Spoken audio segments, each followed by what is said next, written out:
Icebox is back, but it's different. It's come back with a vengeance, particularly for the defensive side, because now if you are a defender and you don't know what you are doing, you are in a lot of trouble. So that's why I'm here to help fix some of those problems you will face on this map. To do so, we're going to take a look at some pro games, but also some ranked clips from our friend Fake Ananas and his ranked games. And let's just take a look at some of these ranked games, shall we? And what's going on. Oh, let's just pause right there, though, straight away, because there's already a problem. And did you spot it? Well, the problem is, take a look at their team comp, because we've got a Viper, Raze, KO, Jet, and Sova. You might notice there is no Sentinel here. This is playing Icebox on hard mode. This is really not going to go well a lot of the time. You can win games with this kind of comp, but you are going to face a lot of problems if your opponents know what they're doing. For instance, let's take a look at Ananas' game where it's round number 15. They've lost the pistol his side. It's the bonus round for their opponents. They're looking to win this round. Let's take a look at what happens with no Sentinel to him, though. I think it's mid flip to be. Maybe stay like. Wait, that is.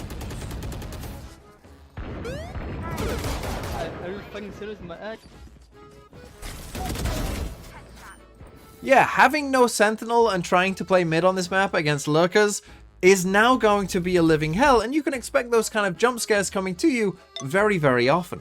And that's the first point that I really want to make here about Icebox, that mid for the defenders now is a very tricky problem to solve, and let me explain why. Because now there's obviously quite a few things you need to worry about, right? You need to worry about someone coming all the way down here to A, you need to worry about someone coming up here into tube and having access to this window just here, and you need to have a worry about someone doing a B split, right, and coming this other way as well. So you've got 3 things to cover, but how do you cover all 3 things? That is a big, big problem. And let's take a look at some early pro games on the new Icebox as well to figure out, well, how does a pro team solve it? Well, so far they haven't, because this is from the game 100 Thieves vs Cloud9. We've got the turret here in towards kitchen, you've got the alarm bot here in towards tube, but now nothing is covering anyone lurking up towards A. So if we get an A hit from the attackers, well, you're just in a lot of trouble, and we're going to end up with a free kill.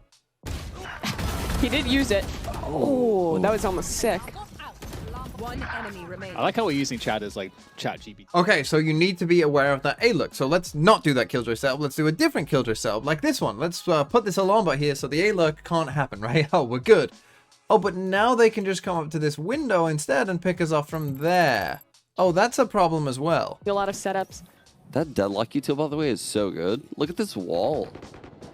And then the C's was in the back right and covered everything.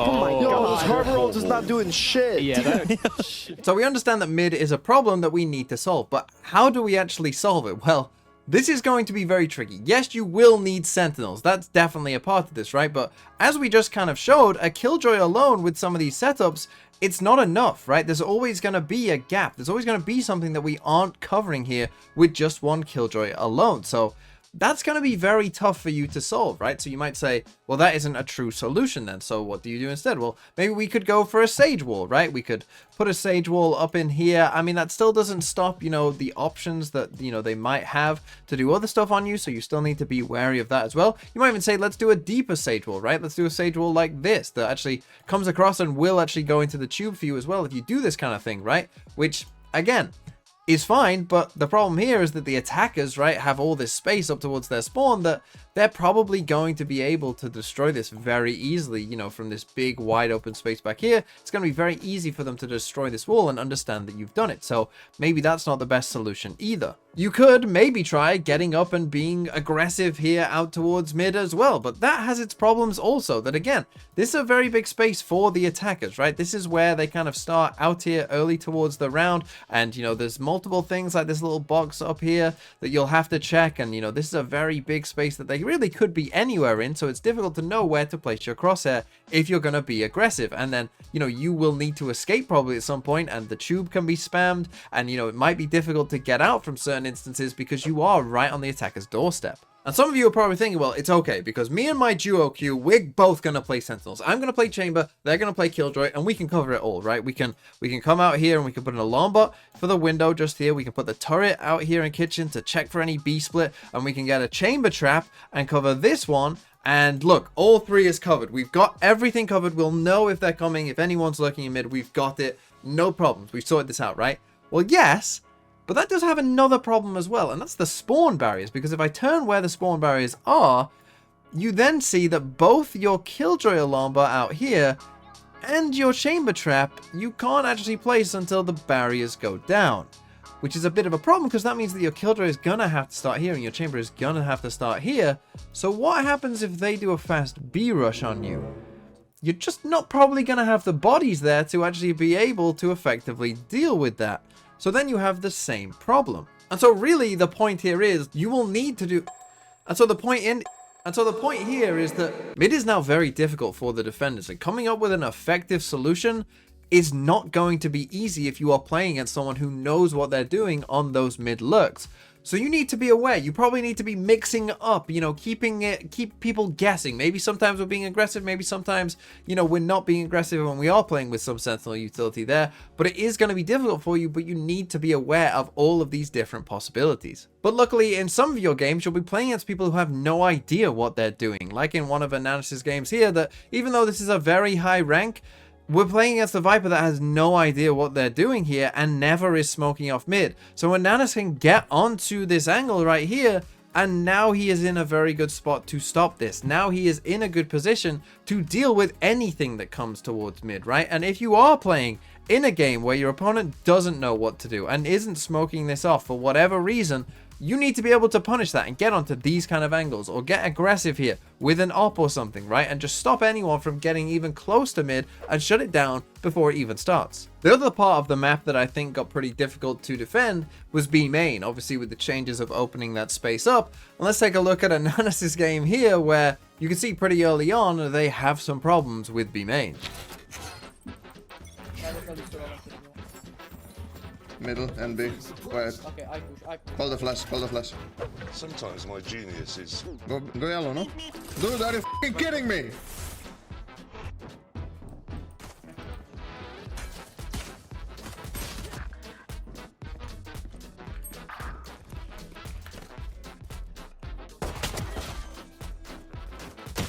Player standing. So we see there that it did not go great for Ananas, and even at the highest ranks you can run into very clueless people, because Ananas, you know, he suppresses 3 people here, he's going over towards B, he understands that this is going to be tough, and the raise now is here, right?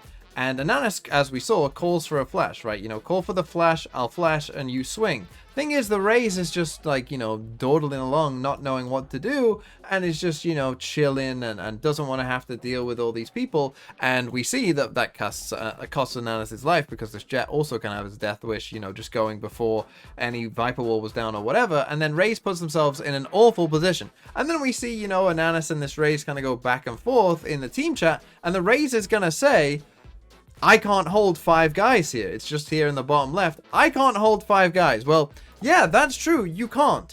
But you have to have a plan. And that's the truth of the matter. You need to know what your plan is. Because now if 5 people rush you B main, it's going to be difficult to be really aggressive towards them. So you need to know, either I'm staying here and I am fighting for this ground, and I probably will die, but I'm hoping to take 2 people with me. Either that has to be your plan, or your plan has to be, I just got to get out, right? What that Raze did there was kind of neither, right? They just kind of chilled, stayed there, didn't want to actually play with the flash and get aggressive, but also didn't want to get off site either, and just basically left themselves to die. And then said, I can't hold 5 guys, but did nothing about that. So the point there on B is you need to have a plan early of what you're going to do, because a lot of people will stack A, like Ananas' team did here early on. They will have 3 people A because people generally tend towards A.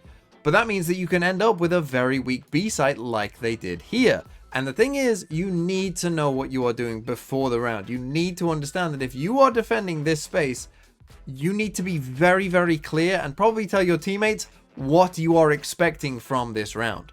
And so overall, Icebox got quite a bit harder to defend, in my opinion. And these different changes have made it so that you will need to have, I think, pretty good communication and pretty good understanding of what is going on if you are playing against people who know what to do. Now, conversely, on the other side of that, when you're on the attack side, take advantage of the fact that people on this defense side aren't going to know what to do, right? A lot of people are going to be going towards A early on in these games because that's what they did before, because A feels like a nice place to attack, and that's what people like to do.